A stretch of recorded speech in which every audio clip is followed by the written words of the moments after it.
So this is our first scything day, which is really exciting because I've no idea how it's going to pan out. We've actually managed to pull together, I think, up to 18 scythers to come along and cut all sorts of different areas of of our land at Hooke. And in fact, grass management has been one of the most challenging parts of what we're doing, because it all requires something a little bit different, whether you're aiming to do wildflowers or you're aiming to encourage more rodents so that the birds of prey come swooping down, or indeed just have sort of rough areas and you're not really sure what you're trying to encourage and see what happens. And so we've identified areas where the scythers are going to come and get it down. But equally, we've also identified areas which are called foggage. So areas where we're not touching at all, we're not going to cut at any stage.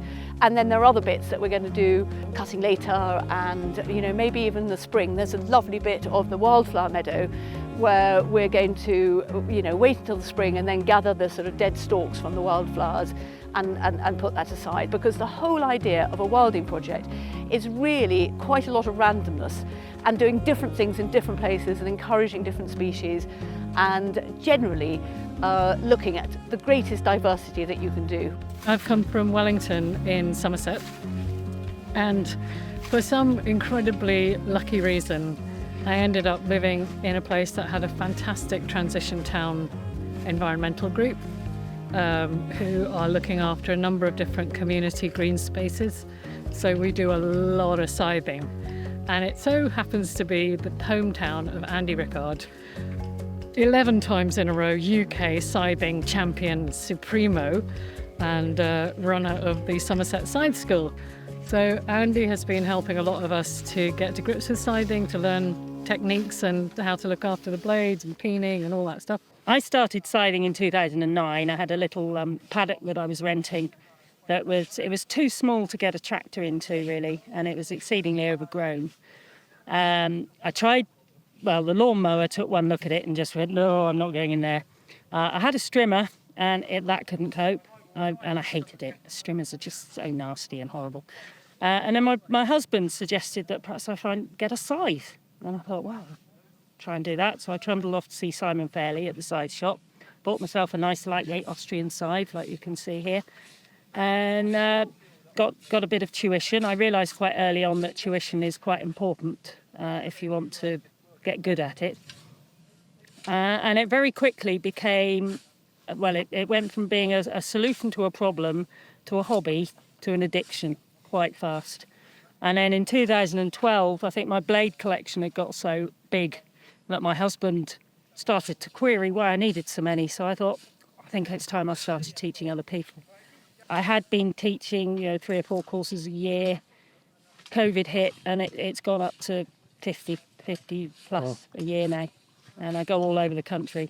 Scything as a method for trolling a meadow is very good because you can be very precise. You can literally cut round an individual plant or a tree and let one that's still flowering develop further and cut other areas that need cutting. So it's a very sort of individual way of managing small areas precisely, I would say.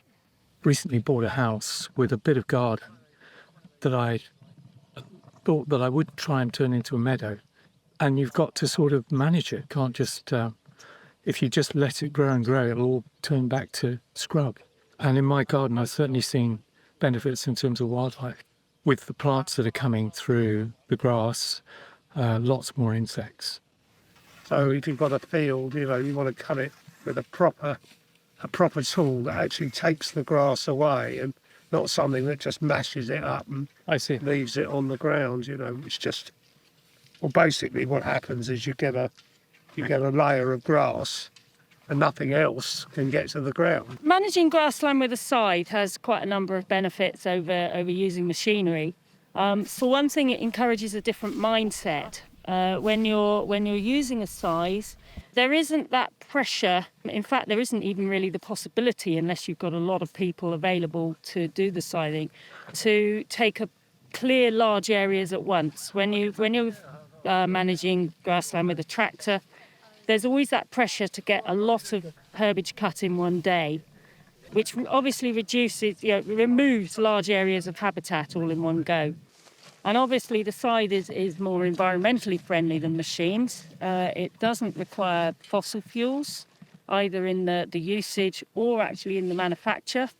These particular scythes are made in a factory in Austria that uses hydro-generated power. Yeah, just a rotational approach to, we might leave some areas of knapweed, or some areas of long grass here this year, leave that over the winter, may cut it in spring, but if not, we'll cut it next autumn, and then we'll change the area where we'll leave a little bit, called foggage, go over winter there. So it's all rotational, it's not uniform. Different areas of Hooke we would do slightly differently.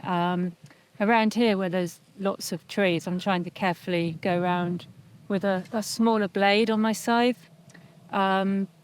You can use a blade called a ditching blade, which has a little nose bit on the end.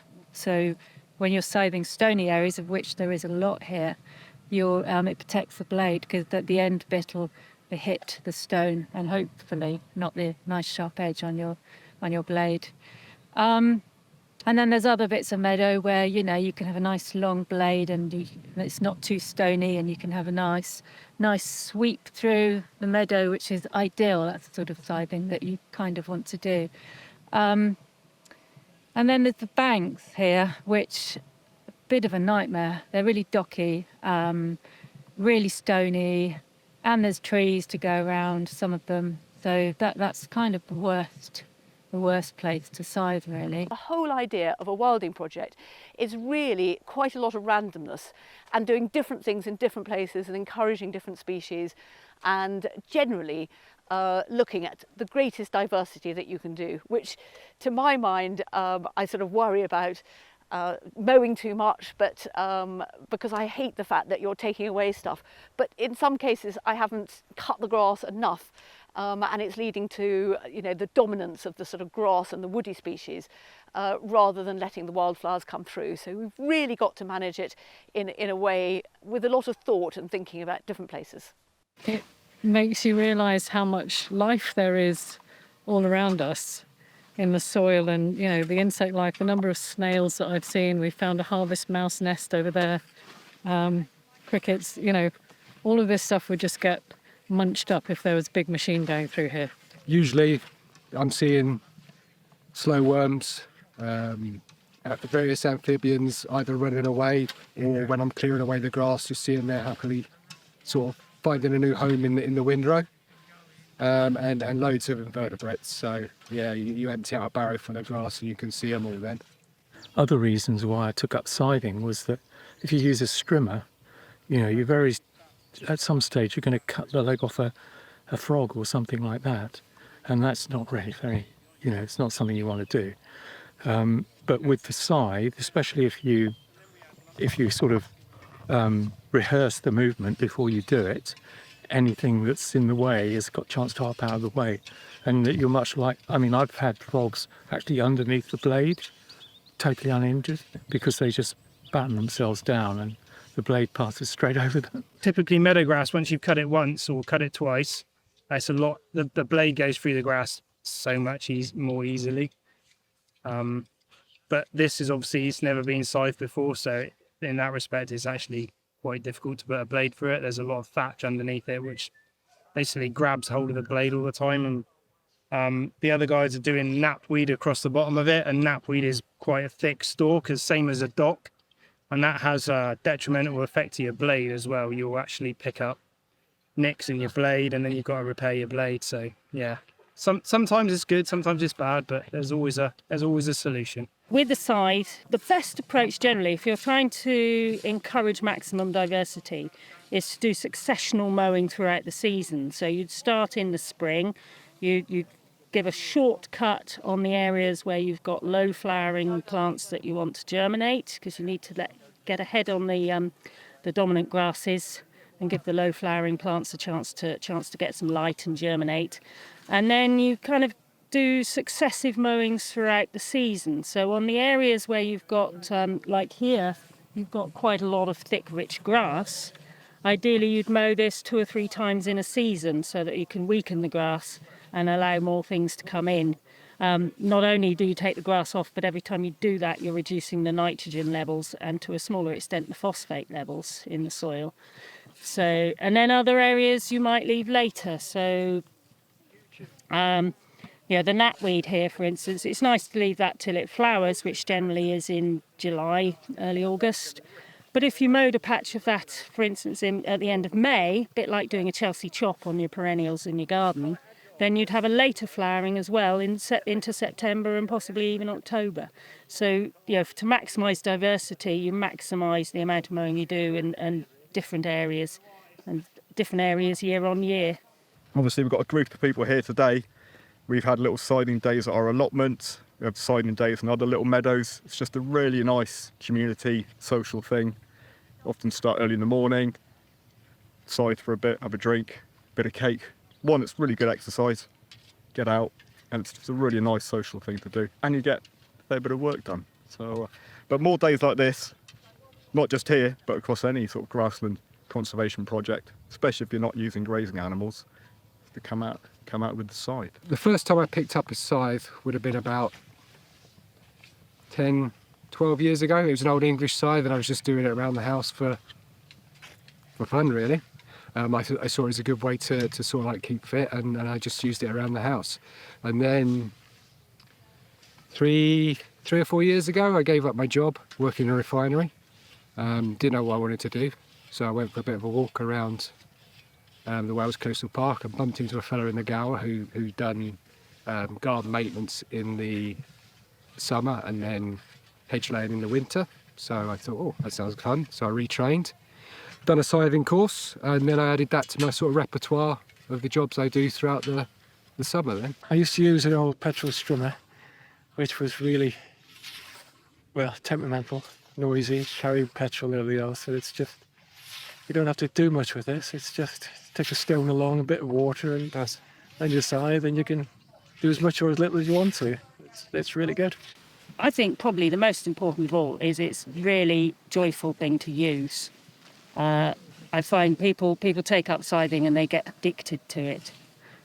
Nobody can quite explain it, whether it's because you're feeling close to nature or whether it's the meditative aspect or just the kind of physical well-being it generates. It's just can't be beaten, really. One of the things about the scything day that we've had is that I realise it's such a beautiful thing to watch, and particularly in slow motion. So I've been round and taken some films of the different people doing their work, and it's just it's like a sort of dream.